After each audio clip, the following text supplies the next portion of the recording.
As we commence another trading week, RBS FX strategist Melinda Burgess joins me on the line now to discuss the forex market and more specifically the euro-dollar, euro-pound and dollar-yen.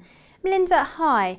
Now first up, if we look at some of the major themes driving financial markets in the week ahead, we're past to closer European Union on the main agenda.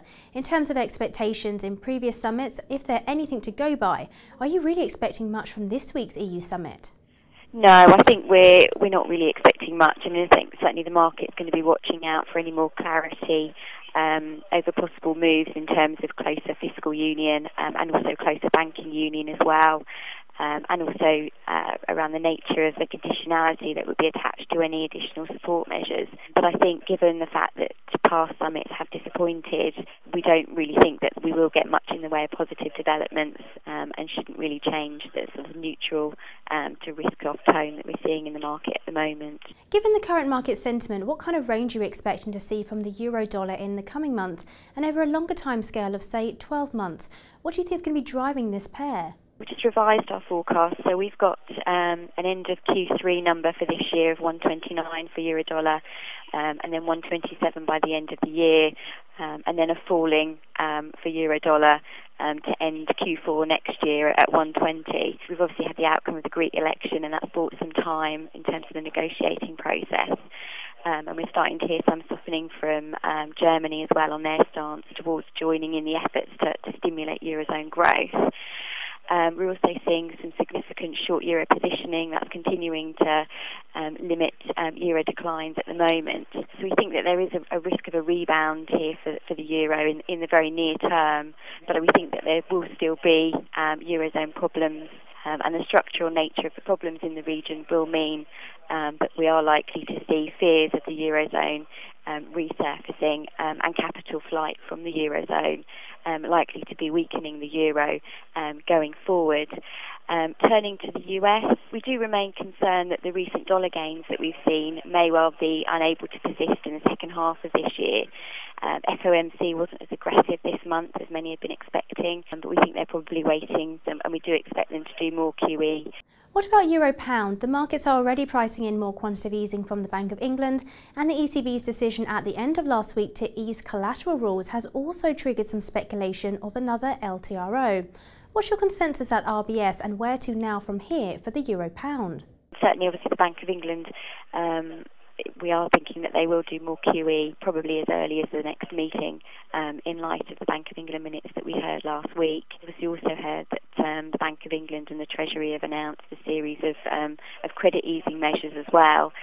And I think if you look at historically, these sort of measures have tended to be to play negatively for sterling. So thinking that in the current market we are worrying that there are increasing signs that sterling will start to underperform. But as I mentioned, obviously the eurozone has its own problems.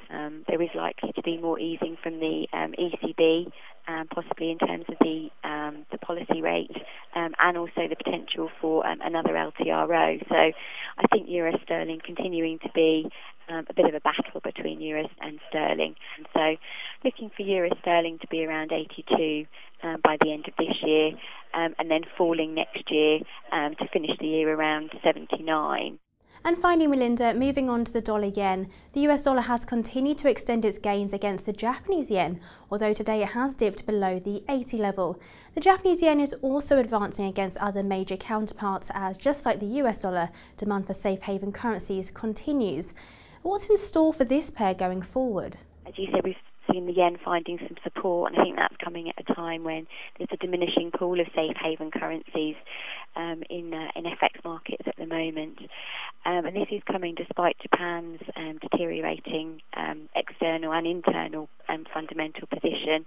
So we're still seeing some concerns from Japanese policymakers around the strength of the yen. We think it's possible that perhaps the trigger for the government being able to pull the trigger on intervention may well be nearer to the 77, 78 level now for dollar yen. So we could see some further downside for the pair from here, but I think we would see more an increase in verbal warnings as we head further below this 80 level. We have had obviously the BOJ increasing their asset purchases over the past few months.